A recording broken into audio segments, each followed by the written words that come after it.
ายดีเพิ่นพี่น้องทั้งฝั่งลาวฝั่งไทยก็ต่างประเทศทุกคนเนาะรอบแรกตำแตงจ้ะเสร็จมื้อนั้นแล้วก็ใส่กรอกอีสานจ้ะทุกคนว่าหลายอย่างนำเพิ่นเนาะก็มันกว่า2มื้อครึ่งน่ะครึ่งกว่าๆเลยก็จะไปกินฝากทุกคนกดไลค์กดแชร์กดติดตามกด Subscribe ย้ายเด้อจ้ะฝากเข้ามาส่งกันเด้อจ้ะเป็นกำลังใจให้กันเด้อสองน้อยๆทุกคนเนาะจะได้กะแนมเห็นนี่เด้อทุกคนเด้อเข้ามาส่งกันเด้อเป็นกำลังใจให้กันเด้อทาง2ทางเนาะ2ทาง Facebook กะยาคำมันเฟซกะยาแฟนเฟซแล้วก็ YouTube กะยาพากินมาเที่ยวเนาะเข้ามาส่งกดไลค์กดแชร์จ้ะทุกคนขอละอย่างเนาะคือเลยทุกคนเดี๋ยวมากินกันทุกคนไปกันเนาะคำว่าคำจ้าอาจจะผิดพลาดกันได้ก็ขอโทษขออภัยนำทุกคนเด้ออีกอย่างมันก็บ่มีไม้เนาะเสียงมันก็อาจสิบ่ชัดทุกคนแต่เอาเสียงเกินมันก็อาจจะได้ยินเด้อทุกคนเด้อ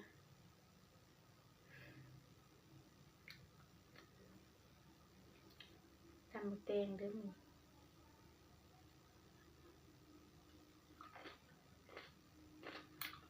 บ่มีผักบ่มีหยังทุกคนตำแตงแล้วล่ะเนาะ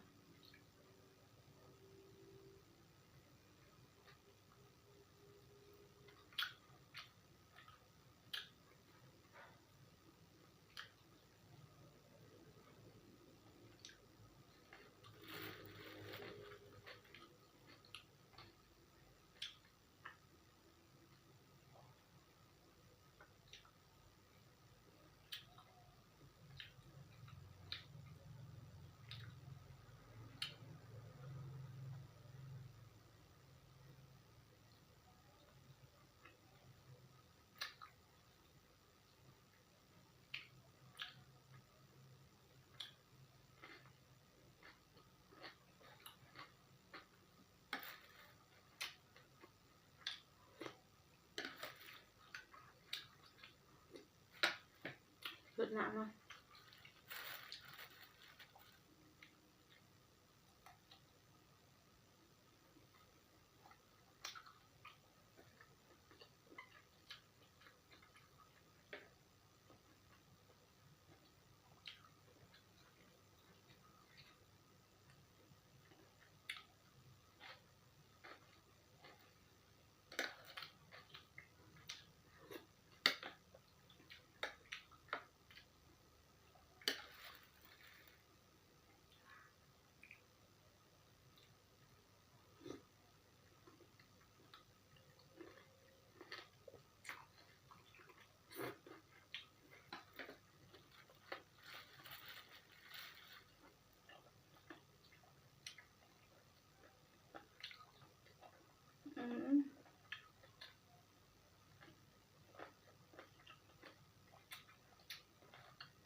ฮัลโหล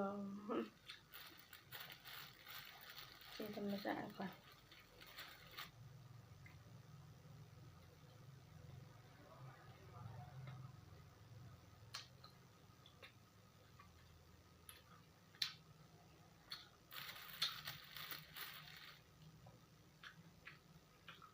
ว่าไม่กำลังเนาะมันเธอเลย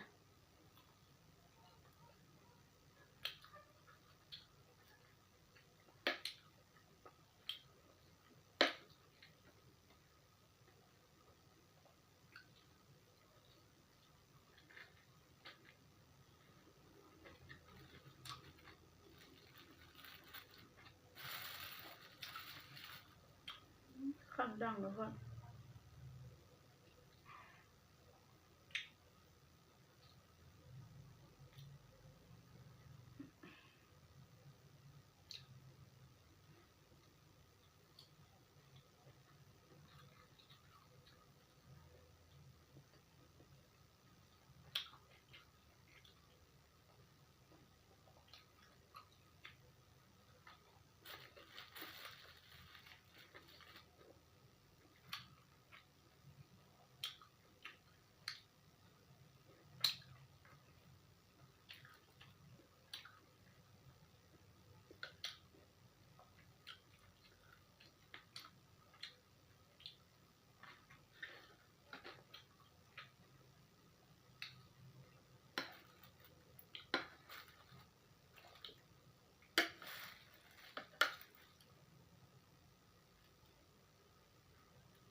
กินยำเดือดแล้วก็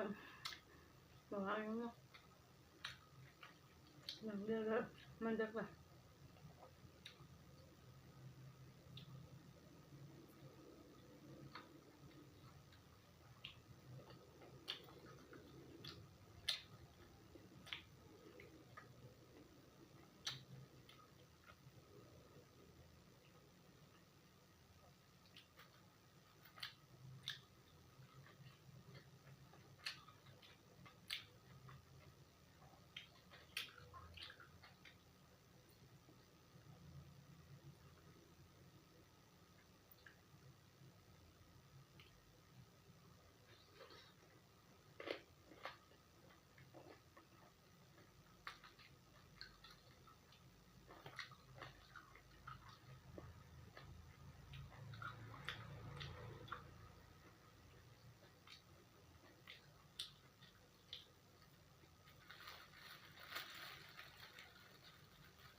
ทางเผ็ดทุกคนเลย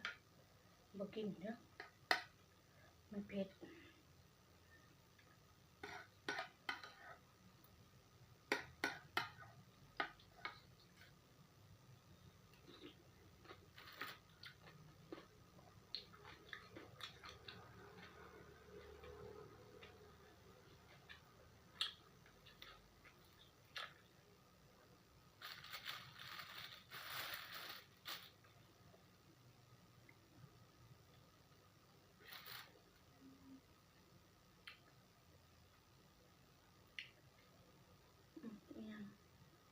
นมันอีหยังเลยโอ้เจ้าสิบ่นจะอีหยังทุกคนเลย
ตำแกงส้มนี่คักนี่ทุกคนตำแตงเนาะ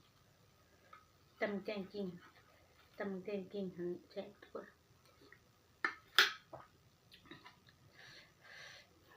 เรียบร้อยทุกคนมีจิตเขายังจะได้กับไปทุกคนเขาไปติดตามกดไลค์กดแชร์ย่างด้วยจ้ะตามดังเนาะก็คือ